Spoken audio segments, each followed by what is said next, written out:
อันนี้คือfeatherweight keji somnga pali tonga keji somnga pasar inkar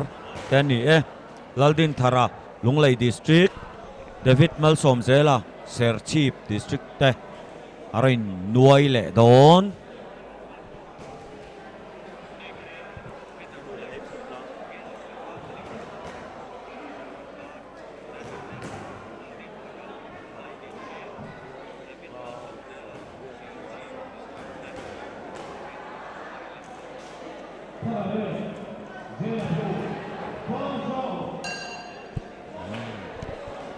nom le hiếu tura ngay ang o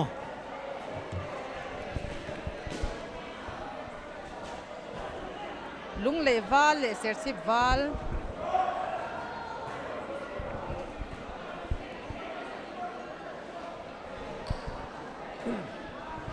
and film kurdun khan to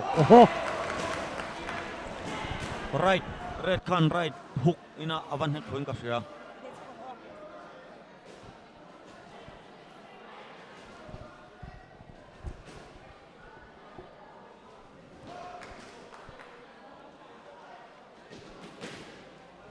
red key Lunglei boxer ania blue key Serchhip boxer ani oh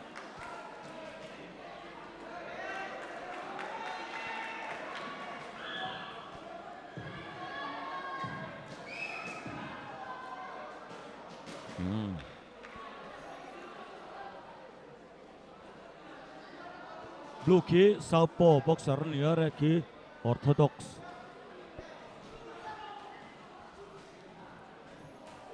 lâu en chik le ula southpaw le orthodox boxer rain tum hian chuan arai nek chuak hem hi an chak du tlang pui tik ka ongoro red ki blue ki ading ko peve thiam ani khi an chen khan southpaw stand in ading atuna orthodox in ading le to din dan han thak zeu te hi tumpui te an bum nan hi na thaveya tuna chuan southpaw stand in ading le to du Juela ala khel lo Juela na thia khat ala khel lo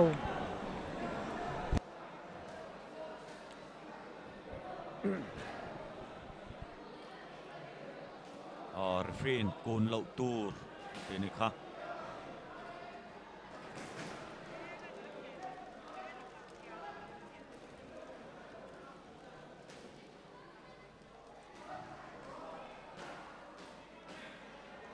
khi tia han en mấy khiên chuan in red khi tuna khan red in right in ava nek phua red khi tia han en mấy khiên chuan in chung lung jok chho zel tura arin thei ani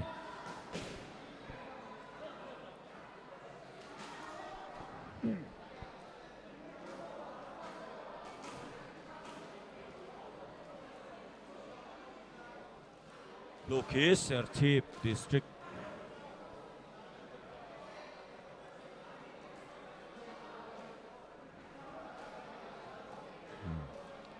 senior ni to boka an film kurdun khop mai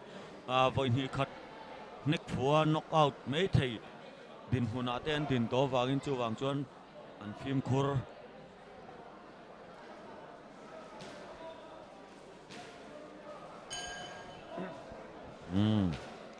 round top le ta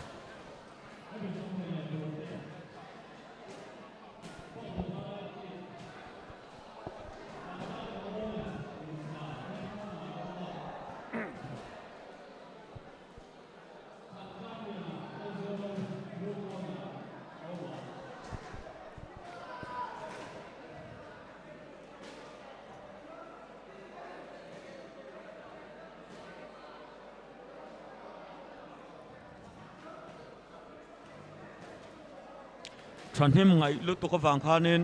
second man te khan in boxer te kha ti dan tur kha tam deuh hril kha a fu viau lo the ni a chan chu taksa te alo ha aril ru zong kan lo tanga chu wang chuan ngai tu na te lo film lo wa thu soi hi riat zung te lo har to thina chu wang chuan in poimo deuh nia kan riat pan hi khat kha Shilela kha atok veo thin ani trâu kha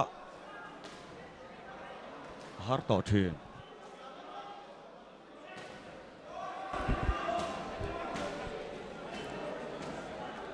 hemi zoa hianin ke di somruk lightweight te aron khel tonga red corner van zarmoya Lunglei omanga blue corner than cham liana aizol te aron omdon ani second chung chang kha kan soile lokanga an loin hek Malsawmzela boxer then ka chu ti dan tur pani pakhat in silpo kha an mang thei lawang ti dan tur pakhat in silpo kha man hi a har to thin ani chuwang chuanin tam deuh sil kha a fu viau lo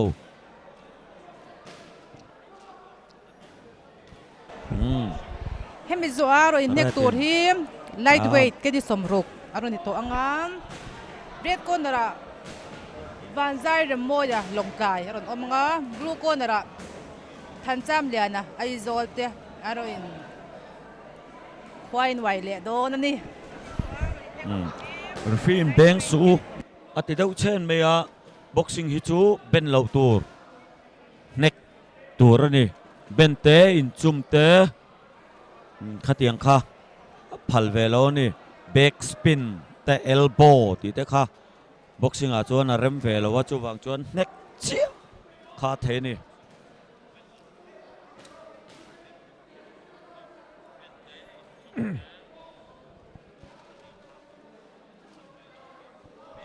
về lại khiêu khiêu quá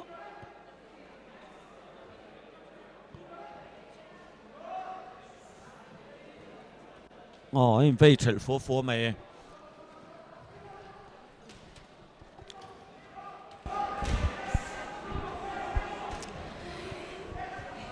hemi zo hianin ke di somruk lightweight aron khelanga red corner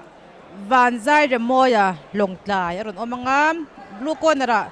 than cham liana aizol aron omanga tumi bout azoa next bout le tura chuan red corner v Laldinthara siaha aron omanga blue corner Joseph Malsawmzela sai tual teron omdo ani hook right voili voi nga vel cho red khanin anek phung maning ka sia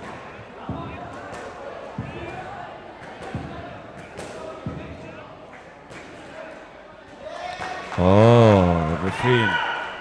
ati tope